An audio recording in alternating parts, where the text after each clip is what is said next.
오늘은 연준도령과 은혜낭자가 향후 어떠한 전개를 맡게 될 것인지 이 두 남녀가 겪을 앞으로의 이야기에 대해 말씀 나눠보고자 하는데요. 진화라에서 연준은 대소신료 앞에서 인조가 가야 할 바른 길, 그리고 소현세자가 돌아올 수 있는 방법에 대해 간언하였습니다. 그가 제시한 소현세자가 돌아올 수 있는 방안, 요지는 이러한데요. 임금이 백성을 사랑하고 옳은 말을 듣고 경청한다면 이를 통해 청나라 오랑캐들이 교화되고 천지가 감복해 소현세자가 돌아올 수 있다 말했습니다. 청나라가 조선 임금 인조가 백성을 사랑하지 않고 옳은 말을 경청하지 않아 쳐들어왔던 것인가요? 연준의 말은 듣기엔 고상해 보이나 현실을 전혀 고려하지 않은 하등 쓸모없는 말들 뿐이었는데요. 저는 해당 장면에서 오히려 인조의 인품을 칭찬해주고 싶었습니다. 만약 제가 인조였다면 연준의 얘기를 듣자마자 그 즉시 아오지 탄강으로 보내버렸을 텐데요. 연준의 현실성 없는 간언이 듣기에 매우 거북했으나 그래도 저는 이 장면이 극중 연준의 향후 미래를 상상할 수 있게 해주는 매우 중요한 장면처럼 보였습니다. 이 장면이 있기 전 연준은 은혜에게 부모 일은 자신을 길러준 능군이 어르신께 부끄럽지 않도록 전하께서 성군이 되시도록 더욱 충성할 것임을 다짐하거든요. 이 다짐 뒤에 목숨을 걸고 인조가 성군이 되길 바라며 인조 앞에 나서 간언한 것이죠. 연주는 그간 다소 모자란 모습들은 보여왔으나 그래도 한번 정한 길은 목표한 바를 이룰 때까지 중도에 포기하지 않는 근성을 보여주었습니다. 안타깝게도 결국 그의 선택은 옥에 갇혀 모든 재산을 몰수당해 식솔들마저 생계를 걱정하지 않을 수 없는 결과를 초래하고 말았는데요. 연주는 식솔들이 자신 때문에 공경에 처하게 된 상황이 가슴은 아프겠지만 자신의 노선을 바꾸진 않을 것 같습니다.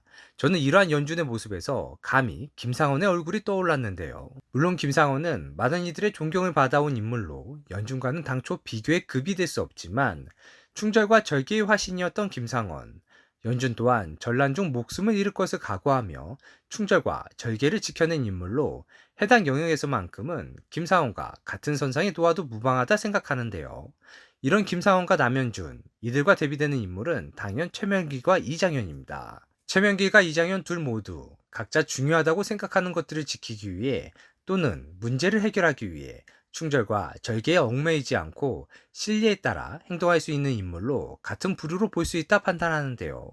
제가 이렇게 인물들을 분류한 이유는 충절과 절개와 관련하여 남현준과 그 생각과 사상이 유사한 김상헌, 그가 경험한 역사적 사실이 남현준의 극중 앞날을 예상하는 데 있어 도움이 될 수 있지 않을까 하는 생각 때문입니다. 실제 역사에서 김상헌은 병자호란이 끝난 이후 청나라를 도와 명나라를 공격하는 출병에 반대하는 상소를 올린 것 때문에 1640년 겨울 70세가 넘는 나이임에도 불구하고 심양으로 압송되어 신문을 받았다는 기록이 있는데요.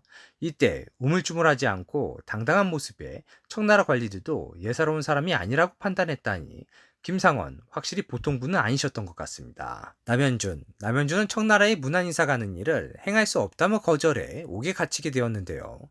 그의 청나라를 배척하는 마음이 변함이 없을 것이라 보는 이유는 바로 그의 부인 은혜의 공식 홈페이지상 인물 소개 내용과도 관련이 있습니다.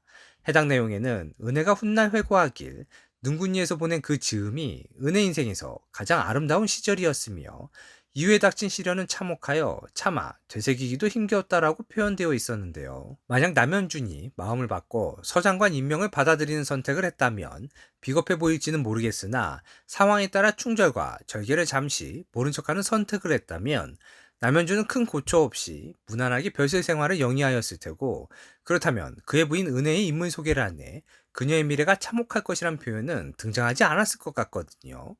실제 역사에서 전쟁이 종료된 직후 포로들이 청으로 끌려간 이후에도 김상원처럼 간간히 청과의 화친을 반대한 인물들을 청 조정이 소환한 정황이 있는 것으로 볼 때 공개된 구화 예고편의 이 장면이 혹시 청과의 화친을 반대하는 인물들이 신문을 위해 청으로 끌려가는 장면이지 않을까 생각되는데요.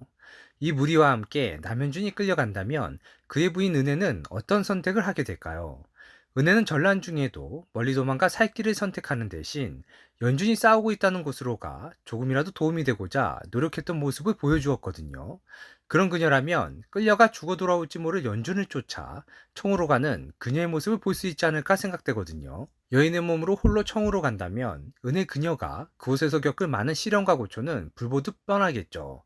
저는 은혜낭자에게 미안한 주장이지만 계속해서 드라마 연인이 은혜낭자를 통해 그리고자 하는 이야기가 환양녀일 것이란 생각을 지울 수가 없는데요. 비록 연준을 쫓아 청으로 갔으나 오히려 연준과의 만남은 어긋나고 청으로 끌려갔던 연준이 먼저 조선으로 돌아와 절개를 잃은 은혜를 맞이하게 되며 충절과 절개를 맹신하며 지켜온 연준이 절개를 잃은 부인 은혜와 함께 갈등을 겪는 모습이 시즌2에서 그려지지 않을까 하는 상상을 도저히 포기할 수가 없습니다. 그 이유는 병자호란 이후 조선 사회의 가장 큰 사회 이슈였던 환양녀, 그리고 환양녀 이혼 문제. 드라마 연인이 시즌2까지 기획되어 있는 상황에서 이 환양녀 문제를 꺼내들 수밖에 없을 것이라 보기 때문인데요.